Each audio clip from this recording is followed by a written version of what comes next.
Everyone, welcome to জ্ঞান দৰ্পণ। আমি আজি কথা পাতিম গণিতৰ চিলেবাছখনৰ কথা। আহি থকা আগন্তুক হাইস্কুল শিক্ষান্ত পৰীক্ষাৰ গণিতৰ যোনখন চিলেবাছ সেইখনৰ কথা আমি পাতিবলৈ গৈ আছোঁ। এই চিলেবাছখনত কেনেদৰে ভাল মাৰ্কছ পাব পাৰোঁ তাৰ ওপৰত কথা পাতিবলৈ গৈ আছোঁ। এইখন সেবাই কাৰিকুলাম আৰু চিলেবাছ দিছে 2026-27ৰ কাৰণে, মানে 2027ৰ আহি থকা হাইস্কুল শিক্ষান্ত পৰীক্ষাৰ কাৰণে যিখন ৰিভাইজ চিলেবাছ দিছে সেইখন ভালকে বুজি লোৱাটো অত্যন্ত গুৰুত্বপূৰ্ণ, কিয়নো এইবাৰ যিখন কিতাপ সেই কিতাপত থকা সম্পূৰ্ণ চেপ্টাৰবিলাকে আহিব। আগৰ কিতাপখনত তেনেকুৱা নাছিলে, কিছুমান চেপ্টাৰ আঁতৰাই দিছিলে। ধৰা হওক ৰিভিজন চেপ্টাৰ, তাৰে 3টামান আছিলে ৰিভিজনৰ পাৰ্ট, তাৰে এটা পাৰ্ট অহা নাছিলে আগতে মেট্ৰিকত, কিন্তু এইবাৰ কিতাপত থকা সকলোবিলাকেই আহিব। এইবাৰ যোনখন নতুন কিতাপ তাত থকা সকলোবোৰে আহিব, আৰু কোনকেইটানো হাফ ইয়াৰলিত আহিব আৰু কোনকেইটা চেপ্টাৰ হাইস্কুল শিক্ষান্ত পৰীক্ষাত আহিব আমি জনাটো ভাল, কিয়নো আগতে অংকন চেপ্টাৰটো আছিলে, কনষ্ট্ৰাকশ্যন, তাৰ পৰা 4 নম্বৰ আহিছিলে, সেই চেপ্টাৰটো আজিকালি আঁতৰাই দিছে। আৰু ধৰি ললো আৰু এটা উদাহৰণ হিচাপে ত্ৰিকোণমিতি যোনটো ব্যৱহাৰ, সেইটো আগতে অহা নাছিলে কিন্তু এইবাৰ আহিব। গতিকে আমি ভালকে চিলেবাছটো প্ৰথম গম পাব লাগিব। ভাল মাৰ্কছ পাবৰ কাৰণে প্ৰথম জানিব লাগিব চিলেবাছ, তাৰপিছত জানিব লাগিব কেনেকে পঢ়িব লাগিব, কি কৰিব লাগিব। গতিকে আমি প্ৰথম চিলেবাছটো চাই লওঁ। 100 নম্বৰ পৰীক্ষা হয়, তাৰে 10 নম্বৰ ইণ্টাৰনেল এছেছমেণ্ট থাকে, আমি সকলোৱে জানো। 90 নম্বৰ পৰীক্ষা দিব লাগে, তাৰে 45 মাৰ্কছ হৈ গ'ল MCQ আৰু 45 মাৰ্কছ আমি লিখিব লাগে, হয়নে? আমি সকলোৱে জানো 5 মাৰ্ক 30, কিন্তু আমাকতো ভাল মাৰ্কছ লাগিব।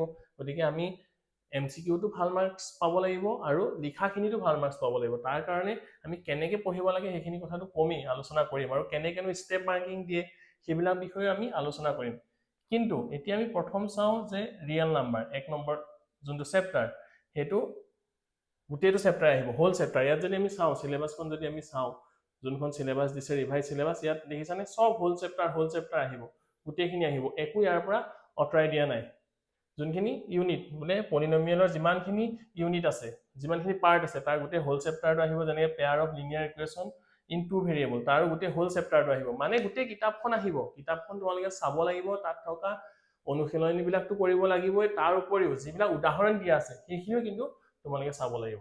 আৰু হাফ ইয়াৰলিত ক'লৈকে আহিব, চেপ্টাৰ নম্বৰ ৰিভিজনটোতো আহিবই, 1 2 3 4 5 চেপ্টাৰটো কিন্তু নাহে, 5 চেপ্টাৰটো নাহে। 5 নম্বৰ চেপ্টাৰটো আমাৰ নাহে, সমূহীয়া পৰীক্ষাত নাহে, কিন্তু ই টেষ্টত আহিব আৰু মেট্ৰিকত আহিব। 6 নম্বৰ চেপ্টাৰটো আহিব, 7 নম্বৰ চেপ্টাৰটো আহিব আৰু 8 নম্বৰ চেপ্টাৰটো আহিব। গতিকে সমূহীয়া পৰীক্ষালৈকে যিটো ছেপ্টেম্বৰত হয়তো তোমালোকৰ হ'ব, কি পঢ়িব লাগিব? ৰিভিজন চেপ্টাৰটো পঢ়িব লাগিব, real number, polynomial, pair of linear equation in 2 variable, মানে 3 নম্বৰটো, 4, 5টো পঢ়িব নালাগে, মানে হাফ ইয়াৰলি কাৰণে নালাগে। 6 নম্বৰটো পঢ়িব লাগিব, আৰু 7 আৰু 8 ইন্ট্ৰডাকশ্যন টু ত্ৰিকোণমিতি তালৈকে পঢ়িব লাগিব সমূহীয়া পৰীক্ষাৰ কাৰণে। কিন্তু তোমাৰ টাৰ্গেটটো সমূহীয়া পৰীক্ষা নহয়, গতিকে তুমি গোটেইখিনিতো পঢ়িব লাগিব। যিমান পাৰা সোনকালে চিলেবাছটো কমপ্লিট কৰি টেষ্টৰ কাৰণে নিজক প্ৰিপেয়াৰ কৰিব লাগে, গতিকে যিমান পাৰা পঢ়িব লাগে। ইয়াত HSLC এক্সামত এইটো চেপ্টাৰ আগতে এইটো অহা নাছিলে, সম এপ্লিকেশ্যন অফ ত্ৰিকোণমিতি, এইটো আগতে অহা নাছিলে, কিন্তু এইবাৰ ইয়াত দিছে। সমূহীয়া পৰীক্ষা নাহে, কিন্তু ই টেষ্টতো আহিব আৰু মেট্ৰিকতো আহিব এই চেপ্টাৰটো। তাৰপিছত আহি গ'ল চাৰ্কল, সেইটো আহিব। নেক্সট যোনকেইটা আৰু চেপ্টাৰ আছে 11 নম্বৰ, 12, 13, 14, যি ষ্টেটিষ্টিক্স, প্ৰবেবিলিটি হওক, ছাৰ্ফেচ এৰিয়া এণ্ড ভলিউম, এইবিলাক হাফ ইয়াৰলিত নাহে, কিন্তু ই হাইস্কুল শিক্ষান্ত পৰীক্ষাত আহিব। গতিকে 90 নম্বৰ, আৰু অলপ দিনৰ পিছত হয়তো সেবাই দিব যে কোনটো চেপ্টাৰৰ পৰা কিমান মাৰ্কছ আহিব। আগতে দিয়া আছিলে, কিন্তু এতিয়াও আমি অলপ দিনৰ পিছত গম পাম কোনটো চেপ্টাৰৰ পৰা কিমান মাৰ্ক আহিব, যোনটো ব্লু প্ৰিণ্ট। গতিকে সেই বিষয়ে আমি পিছত পাতিম, কিন্তু আমি এতিয়া সমূহীয়া পৰীক্ষালৈকে কি চাব লাগিব গম পালে। 1 2 3 4, 5টো নাহে, 6 7 আৰু 8 এইখিনি আহিব, আৰু গোটেই কিতাপখনে ভালকে চাব লাগিব। এইবাৰ কিন্তু একো বাদ দিয়া নাই। আগৰ কিতাপখনত ধৰা যোনটো ত্ৰিকোণমিতিৰ যিবোৰ ব্যৱহাৰৰ বিষয়ে ইয়াত আছিলে, ত্ৰিকোণমিতিৰ কিছুমান প্ৰয়োগ আছিলে, কিন্তু অহা নাছিলে। এইবাৰ কিন্তু আহিব। আৰু আগতে অংকন চেপ্টাৰ এটা আছিলে, 4 নম্বৰ, খুব ইজি হয় মাৰ্কছ পাবলৈ, কিন্তু সেইটো এইবাৰ নাহে, আৰু সেইকাৰণে এইবাৰ কিতাপখনতো দিয়া নাই, কিন্তু আগৰ কিতাপখনত আছিল। যদি আগৰ কিতাপখন তোমালোকে চোৱা, আৰু তোমালোকে কোনোবা ইংলিছ মিডিয়ামৰ যদি হয়, এইখন কিতাপটোতো লৈছাই চাগে, RD শৰ্মাৰ এখন MCQৰ কাৰণে ইয়াত MCQ খিনি আছে আৰু ইয়াত গোটেই চেপ্টাৰ বিলাক লং কুৱেশ্যন আছে আৰু এইখনো চাব পাৰা আৰু এইবাৰ যোনখন কিতাপ দিছে তোমালোকৰ যোনখন কিতাপ তাৰ লাষ্টৰ ফালে কিছুমান কুৱেশ্যন দিয়া আছে চাবাচোন চেম্পল কুৱেশ্যন অলপ দিয়া আছে যিবিলাক RD শৰ্মাৰ প্ৰায় লৈছে গতিকে তোমালোকে এইখন কিতাপো ল'ব পাৰা ভাল মাৰ্কছ পাবৰ কাৰণে এইখন কিতাপ কিন্তু ইম্পৰ্টেণ্ট আৰু তোমালোকে চাগে লৈ চাই এতিয়া আমি আহিছো যে কেনেকেনো আমি মেথছ পঢ়িব লাগিব 90+ পাবৰ কাৰণে আমি কেনেকেনো মেথছ পঢ়িব লাগিব প্ৰথম কথা হৈ গ'ল মেথছটো কোনো এনেকুৱা বস্তু নহয় যে তুমি মুখস্থ কৰিবা মুখস্থ কৰি মেথছত বেছি ভাল নম্বৰ পাব নোৱাৰা আৰু মেথছেটো তোমাক কেতিয়াও পিছ নেৰে ন মেথছটো তোমাক লাগি থাকিব এনেকুৱা নহয় যে তুমি মেট্ৰিকৰ পিছত আৰ্টছ পঢ়িবা তোমাৰ মেথছৰ প্ৰয়োজন নাই তেনেকুৱা নহয় এতিয়া তুমি ADRE যদি দিয়া APSC যদি দিয়া টেট যদি দিয়া তেতিয়া যিকোনো কম্পিটিটিভ এক্সাম যদি তুমি SSC দিয়া UPSC যদি দিয়া CSET বুলি এখন পেপাৰ থাকে য'ত মেথছ তোমাক লাগিবই আৰু এইবাৰ কিছু সংখ্যকে এবাৰ APSCত CSET পেপাৰখনৰ কাৰণেই কোৱালিফাই কৰিব পৰা নাই সেইখনটো কোৱালিফাইং পেপাৰ সেইখনত তুমি ভাল মাৰ্কছ পাব লাগিব এটা কোৱালিফাইং নম্বৰ থাকে সেইটো পাছ কৰিলেহে বাকিখিনি পেপাৰ তোমাৰ চাব গতিকে এতিয়াৰ পৰা তোমাক কনচেপ্টখিনি কিন্তু ভাল লাগিব নহলে পিছত আকৌ সেইবিলাকে অসুবিধাত তোমাক পেলাব গতিকে তাৰ কাৰণে তুমি কি কৰিব লাগিব প্ৰথম কনচেপ্টবিলাক ফাৰ্ষ্ট তোমাৰ কনচেপ্টবিলাক ক্লিয়াৰ থাকিব লাগিব এতিয়া মাৰ্কছৰ কাৰণেও লাগিব ভাল মাৰ্কছ পাবলৈ ভৱিষ্যতৰ কাৰণেও লাগিব কনচেপ্ট লাগিব ক্লিয়াৰ একদম ভালকে বুজি পাব লাগিব কনচেপ্টখিনি তাৰপিছত আহি গ'ল তুমি ডেইলি প্ৰেক্টিছ কৰিবই লাগিব মেথছ ডেইলি প্ৰেক্টিছ কৰিব লাগিব তাৰপিছত solve previous year question paper previous year কি কুৱেশ্যন আহিছিলে এইটো চেপ্টাৰৰ পৰা কেনেকুৱা ধৰণৰ প্ৰশ্ন আহিছিলে সেইখিনি আমি চাব লাগিব তেনেকুৱা ধৰণৰ প্ৰশ্ন আহিছিলে কেনেকৈ পঢ়িব লাগিব কেনেকৈ কৰিব লাগিব সেইবোৰ প্ৰিভিয়াছ ইয়েৰ কুৱেশ্যন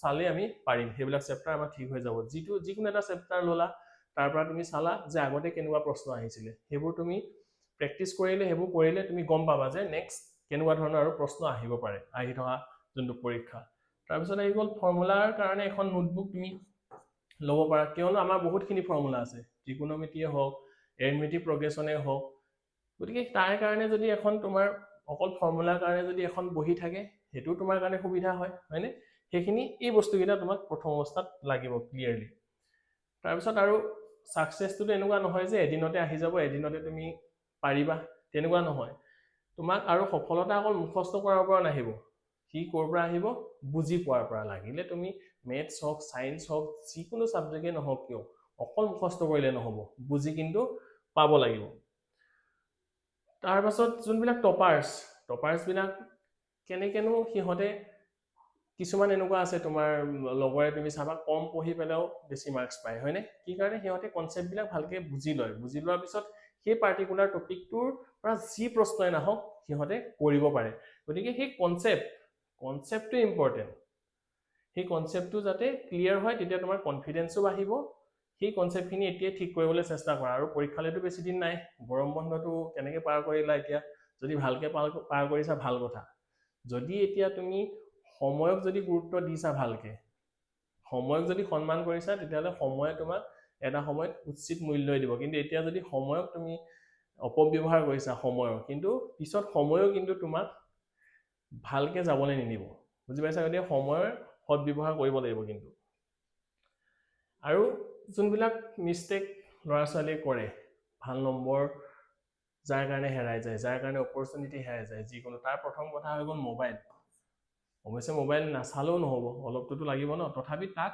যাতে অকমান লিমিটেড কৰিব পাৰা লিমিটেড কৰিবলৈ চেষ্টা কৰিবা সেই মোবাইলৰ এডিকশ্যনটো অলপ কমাব লাগিব কাৰণ এবাৰতো তোমালোকে হাইস্কুল শিক্ষান্ত পৰীক্ষা দিবলৈ গৈ আছা আৰু যে আমাৰ এনেকুৱা থাকে যে কাইলৈ পঢ়িম কাইলৈৰ পৰা ষ্টাৰ্ট কৰিম আৰু সেই মানসিকতাটো ত্যাগ কৰিব লাগিব আৰু কিছুমান এনেকুৱা ল'ৰা ছোৱালী আছে বেছি চিৰিয়াছ বহুত চিন্তা কৰে মোৰ কি হ'ব পৰীক্ষাত মোতকে মোৰ লগৰটো বা মোৰ লগৰজনীয়ে বহুত ভালকৈ দিব নেকি আৰু পেৰেণ্টছেও যথেষ্ট প্ৰেছাৰ দি থাকে সেই প্ৰেছাৰ হেণ্ডেল কৰিব নোৱাৰি বেছি চিন্তা কৰিও কিছুমান ল'ৰা ছোৱালীয়ে ভাল মাৰ্কছ পৰীক্ষাত পাব নোৱাৰে গতিকে এই বস্তুকেইটা এভইড কৰিব লাগিব মোবাইল এডিকশ্যন কাইলৈৰ পৰা ষ্টাৰ্ট কৰিম আৰু বেছি চিন্তা সেইকেইটা এৰিব লাগে আৰু যোনটো আল্টিমেট সাকসেছ ফৰ্মুলা ভাল এটা ৰিজাল্ট কৰিবলৈ বা অকল ৰিজাল্টটোৱেতো নহয় মেট্ৰিকৰ ৰিজাল্টটোৱে তোমাক আৰু সব সফলতা আনি নিদিয়ে নহয় মেট্ৰিকৰ ৰিজাল্টটোৱে কি কৰে এখন ভাল কলেজত তোমাক সিট পোৱাত সহায় কৰিব আৰু ই জীৱনৰ প্ৰথম যিহেতু পৰীক্ষা গতিকে তাত তোমাৰ ভাল মাৰ্কছ পালে মনটোও ভাল লাগিব ঘৰখনো ভাল লাগিব আৰু তুমি